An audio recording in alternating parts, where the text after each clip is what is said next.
Olá pessoal, eu sou o professor Álvaro Guimarães de Oliveira e vou aqui falar um pouco da política de juros do governo passado. Eu sempre disse que Paulo Guedes é um bom economista, fez um excelente trabalho, inclusive foi considerado o maior economista do ano, do mundo, mas a política de juros altos que ele aplica para o combate à inflação, eu acho que é desastrosa. Isso é em todo o mundo. Acho que a política de juros altos é a política que deve ser utilizada para combater a inflação. E eu acho, do outro lado, que isso é um problema do sistema financeiro. O sistema financeiro adora juros altos. E geralmente as pessoas do Tesouro, ministro de Economia, etc., presidente do Banco Central, são todos da área financeira. Então é muito fácil fazer uma política de juros altos. Se a economia vai mal e a inflação vai começando a disparar, por algum motivo qualquer, é fácil para um presidente do Banco Central dizer, olha, vamos aumentar a taxa de juros. Porque o setor todo financeiro vai bater palmas, dizendo que a melhor política que existe é essa. Na realidade é essa para eles, não é para o resto da economia.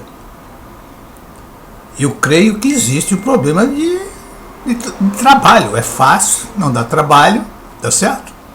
É aplaudido imediatamente, mas trabalhar uma economia no sentido de colocar a economia num ponto tal que possa ter uma taxa de juros que seja sempre inferior ao crescimento da economia, como acontece, por exemplo, nos Estados Unidos e Japão. Claro que sempre, de vez em quando, a taxa de juros sobe mais do que a do crescimento econômico. Mas isso são acontecimentos e volta ao normal, e a aplicação é essa. A estratégia básica dos Estados Unidos e Japão, por exemplo, é esta: ter uma taxa de juros inferior ao crescimento da economia. Isso significa o quê? Uma alavancagem financeira positiva. Ou seja, eles apanham dinheiro no mercado, tomam dinheiro emprestado a uma taxa de juros e aplicam esse dinheiro no mercado, na economia deles, que produz uma rentabilidade maior do que a taxa de juros. E isso, na realidade, fica sem custo fiscal. Agora, veja, o custo fiscal do Brasil é enorme. Se nós repararmos agora, por exemplo, que a taxa de juros está em 13,75%, e a inflação está 5,90, isso significa 13,75 para 5,90, 7,85. 7,85 em taxa de juros reais. Isso leva o Brasil à primeira divisão. Ou seja, o Brasil volta a ser o campeão da taxa de juros. E não é uma taxazinha qualquer, não. O país que tem a taxa de juros mais alta colocada em segundo lugar, acho que é o Chile.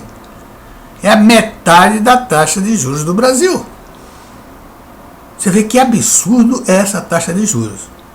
Agora, eu queria chamar a atenção para um fato que é muito interessante. Essa taxa de juros está ali em setembro. Ficou ali 13,75. Aliás, eu fiz um vídeo dizendo que taxa de juros alta sempre leva à manutenção da taxa de juros alta por muito tempo. E nesse vídeo eu falo sobre isso. Então está 13,75. O que acontece? 5,90 a taxa, como eu disse aí, é 7,85 a taxa de juros reais. O que vai acontecer? Então, essa taxa está desde setembro. E a inflação está em queda. Se a inflação continuar em queda e a taxa permanecer em cima, os juros vão ficar os juros reais vão ficar absurdamente altos.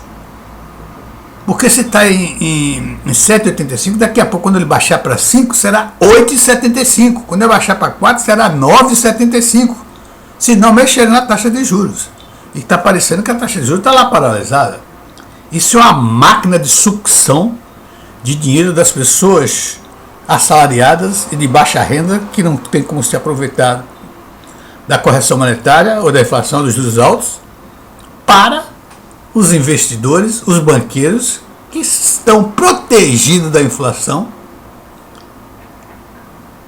e tem essa taxa de juros real maravilhosa. Não precisa ninguém trabalhar, cara. Isso é um absurdo, tem que se pensar a respeito disso. Para mim, isso é um crime hediondo. A renda, não é? A distribuição de renda vai lá para o espaço. O que vão tirar dos pobres, botar para o rico. Lógico, a taxa de participação dos ricos cada vez aumenta mais dentro do bolo da economia. Como é que a economia cresce dessa maneira? Uma economia capenga, onde só cresce 5% da população, 10% no máximo da população que cresce, o resto paga a conta? É preciso pensar nisso e chegar a um determinado parâmetro, mudar completamente a estratégia, não é? Eu acho que deve mudar a estratégia, não pensar na dívida interna e nesse percentual, primeiro porque esse percentual da dívida interna, que está em 80% aproximadamente, é calculado erroneamente. Dá uma dívida, o estoque da dívida, que é o estoque da dívida é dividido por um fluxo mensal, que é o PIB. O que significa? Nada, absolutamente nada. Nos Estados Unidos já não se usa isso, os principais economistas dos Estados Unidos já não usam mais essa taxa. E se lamentaram muito por usarem por mais de 40 anos essa taxa, que significa absolutamente nada. Então, o que tem que trabalhar, uma nova estratégia, é arrumar a economia para ter uma taxa de juros mais baixa. Mais baixa do que a taxa de crescimento.